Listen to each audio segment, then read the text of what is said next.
7 Hawaiian angels took another angel home.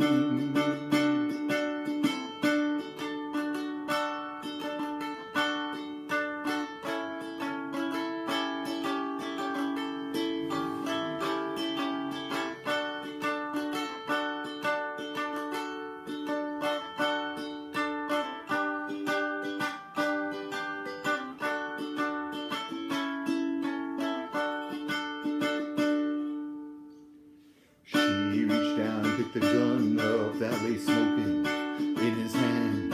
She said, "Father, please forgive me, I can't make it without my man." And she knew the gun was empty.